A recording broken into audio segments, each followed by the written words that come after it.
चलो गाइस निकलते हैं घर की। और हम लोग आए थे आज फार्म हाउस, कुछ शूट था हमारा और काम भी था, नई चीज़ें प्लान करनी थी। जो नया कंस्ट्रक्शन करे वो रेडी हो गया। मैं 1 घंटा सो गया क्योंकि जब काम करके उठा, मैं सुबह ही आया था आज ना, मैंने कहा भाई मैं ड्राइव नहीं कर पाऊंगा, लंबा रास्ता है। ये भी लाए थे आज बीज लगाने को, लगा देंगे आज, बट लगा नहीं पाए। एनीवेज नेक्स्ट टाइम के लिए।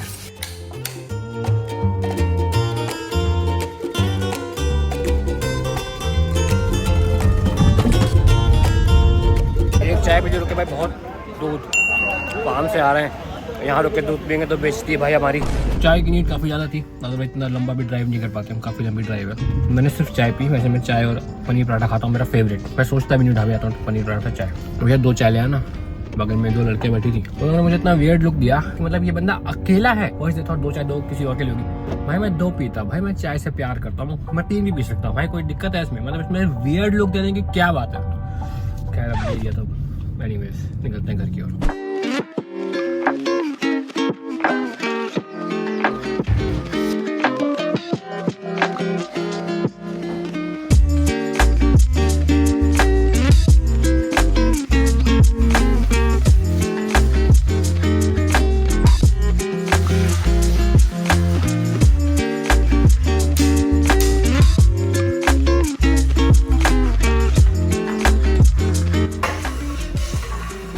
हमारा आज फ्रेश बना हुआ आंवला प्राश, जो कि मैं घी की बोतल में ले आया हूँ। और ये है जैसे हम वो कहाँ गया तो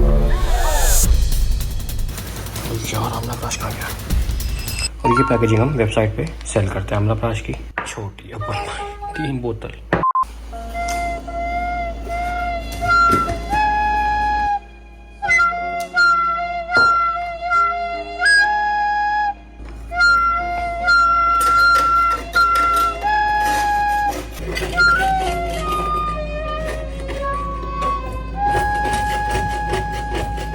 The next morning. Welcome back to the blog. नहा धो के तैयार हो चुके और आज है एकादशी। एकादशी का नाम होता है कुछ, लेकिन मैं बता देता हूँ उसका मीनिंग क्या है। कि भगवान विष्णु, भगवान हरि आज अपनी निद्रा से उठते हैं। चतुर्मासी निद्रा होती है उनकी। जब सावन लगभग स्टार्ट होता है तो वो 4 महीने के लिए निद्रा में चले जाते हैं। तो आज की एकादशी बड़ी इंपॉर्टेंट होती है। तो आप सबको बताइए जो भी मना रहे हैं। एंड देखते हैं अपनी दही हो गई। मैं सुबह उठा था, सुबह दही में खट्टा लगा के मैं सो गया था। सो दही को मैंने लपेट के रख दिया है। 8 बजे के आसपास क्या था, अभी 10:30 हो रहा है। अभी हुई नहीं होगी डेफिनेटली। ये जब हो जाएगी तो उसको भोग लगाएंगे कान्हा को। एंड देन ये अपना गोबर जो फार्म से लाए थे, इसके आधे का कंडा बनाएंगे और आधे शायद अपने पीछे बैकयार्ड में डालेंगे। पेड़ वेड़ लगाते हैं थोड़ा सर्दियों के। जूते वगैरह धूप रख देते हैं। जूते ना सर्दियों में अजीब से जाते हैं।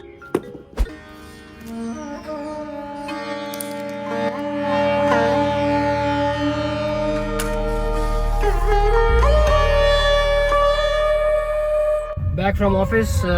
अभी ना लाइट जल्दी 5:30 बजे अंधेरा होता है, तो हम लोग को थोड़ा शूटिंग का टाइम कम मिलता है। हमें कुछ शूट करना था ऑफिस में। बट एनीवेज न्यू लॉन्चेस आ रहे हैं, सर्दी का टाइम आ रहा है तो दोनों ब्रांड्स में भाई न्यू लॉन्चेस आ रहे हैं। 20 लाइफ पे 15 तारीख को गेनर आ रहा है। गेनर मैं अगर सही आपको बताऊं, और गेनर सबके लिए होता भी नहीं। So I will be very honest and transparent with you guys. Gainer किसके लिए होता है भाई? मैं ये नहीं चाहता कि भाई हाँ मेरी सेल तगड़ी हो तो भाई सब लोग गेनर खरीद लो, मैं बोलूँगा सबका बॉडी वेट गेन हो जाएगा। नहीं भाई, मैं आपको हमेशा सच बताऊंगा and you take your own decision. Gainer उनके लिए जिनका वेट बढ़ता ही नहीं है, जो बहुत खाते लेकिन वेट बढ़ता ही नहीं है। जैसे मेरी वाइफ रितु है भाई, गेनर ऐसे लोगों के लिए भाई, वो कितना भी खा ले मोटी नहीं होती। तो उन लोगों को मॉडरेट प्रोटीन और हैवी कार्ब्स लेने चाहिए। जैसे मेरा वेट गेन होता है आराम से, तो मैं ज़्यादा कार्ब्स खाऊंगा तो मैं मोटा हो जाऊंगा। तो हमारा जो गेनर है भाई, इसमें माल्टोडेक्स्ट्रिन नहीं है। Maltodextrin is a very cheap type of filler. वो बहुत कैलोरीज देता है but it is like empty. मतलब आप तरीके से चीनी खा रहे हो अगर आप माल्टोडेक्स्ट्रिन खा रहे हो। तो हमारा gainer we have used cereal extract which is a little expensive and gives you quite good calories gain करने के लिए। अब आप खाएंगे आप समझ जाएंगे। अभी तक आप कोई भी गेनर खा रहे हैं, आप ये वाला गेनर खाएंगे, आपको डिफरेंस साफ पता चलेगा। सुबह आपने खाना खाया 9 बजे, फिर आप दोपहर को खाते हैं 1 बजे। ये ना हो कि आपने बीच में गेनर ले लिया फिर आपने 1 बजे का खाना नहीं खाया, तो भाई कोई फायदा नहीं है। I am being very true to you.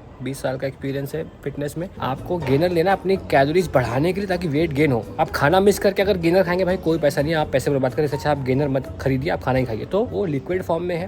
We have done enough of testing.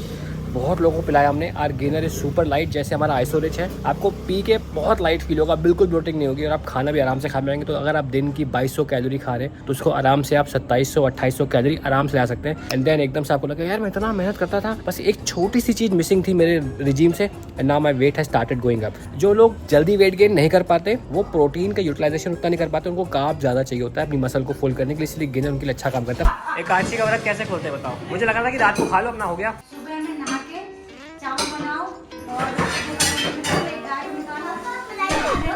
मलाई खा लो। कौन सी मलाई?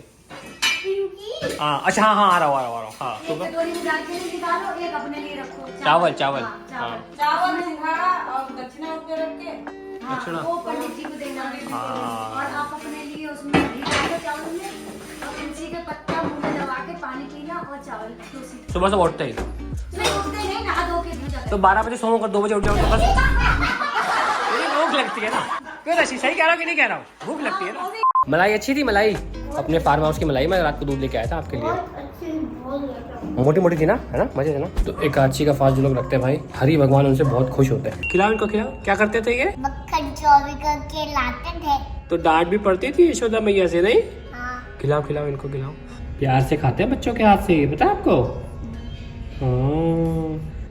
इसकी चेहरे लग गई। हाँ चिनन लाला है हमारे। हाँ अब प्रसाद बन गया, प्रसादी बन गई अब ये।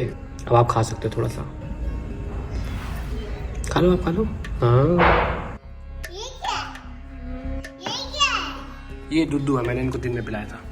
इनको भूख बहुत लगती है ना, मैं क्या करूँ? पीहू का एक क्वेश्चन है। पीहू क्या क्वेश्चन है आपका? वो हाथ नहीं खिलवा, इनका हाथ नहीं खिलवा, हमारा हाथ हिल रहा है, उनका हाथ नहीं हिलवा, वो नहीं खा पाएंगे। भोग नहीं खा पाएंगे, उनका हाथ नहीं हिल रहा और हमारा हाथ हिलता है, तो वो भगवान कैसे हुए? ये पीयू का क्वेश्चन है भाई, कोई इसको सॉल्व कर सकता है तो बताओ कमेंट सेक्शन में कि भगवान का हाथ हिल नहीं रहा, वो कैसे खाएंगे, है ना पीहू? पीहू वही सोच रहा है। देखते हैं आपका कुछ बता पाता है कोई आपका आंसर कि नहीं। अब आप वहाँ से हट जाओ, गंदगी मचा रहे हो। वो आप पे खा लेंगे, उनका हाथ हिल जाएगा जब आप दूर जाओगे वहाँ से। भाई मैं ना कभी कभी कुछ इंटरेस्टिंग स्टोरीज पढ़ता रहता हूँ, मुझे काफ़ी दिनों से ख्याल आ रहा था कि मैं व्लॉग में इसको शेयर करूँ आपके साथ, तो आज करता हूँ। अगर आप लोग को ये पसंद आती है तो प्लीज़ कमेंट सेक्शन में बताना। Will try to make it a regular thing. तो महाभारत की स्टोरी सबने पढ़ी होगी। जो विदुर जी थे उनको धर्मराज बोला गया था। तो वो धर्मराज थे तो उनका जन्म हुआ, उनको एक श्राप मिला था कि 100 साल तक वो धरती पे जन्म लेंगे। और वो श्राप क्यों मिला था, उसकी स्टोरी क्या थी, वो शेयर करता हूँ। और ये स्टोरी मुझे इसलिए भी इंटरेस्टिंग लगी क्योंकि थोड़ी सी लॉ से रिलेटेड है। लॉ में क्या बोलते हैं, no child can be a criminal, उसका लीगल टर्म भूल गया मैं। 7 साल से कम कोई बच्चा अगर कोई भी गलत काम करता है तो लॉ में क्रिमिनल एक्ट तभी माना जाता है when it is accompanied by criminal mind. और बच्चों का बोलते हैं कोई क्रिमिनल माइंड होता नहीं। तो अगर कोई बच्चा मान लो किसी की ड्रिंक में जहर मिला के किसी को देता है, वो मर गया, तो बच्चे को कभी कोई सजा नहीं होगी, क्योंकि ऐसा माना जाएगा कि बच्चे का तो क्रिमिनल माइंड था ही नहीं। किसी एडल्ट ने बच्चों को कहा जा बेटा उसको वो ड्रिंक दे आओ, तो बच्चा can never be punished, that guy will be punished. A child can do no offence less than 7 year old. 7 से 14 कभी कभी कोर्ट उसको टेस्ट करता है कि यार somebody who is 13.5 वो कहीं एडवांटेज ना ले रहा हो, उसकी मेंटल एज, फिजिकल एज, तो बट स्टिल 14 ईयर्स तक भी नहीं होती। बट 7 के नीचे तो कोर्ट छूट जाता भी नहीं है, तो चाइल्ड को पनिशमेंट नहीं होती किसी भी क्राइम की। तो उसका रिलेशन यहाँ से भी है कि भाई सुनो स्टोरी सुनो। तो एक समय किसी राजा के अनुचरों ने कुछ चोरों को मांडव्य ऋषि के आश्रम पर पकड़ा।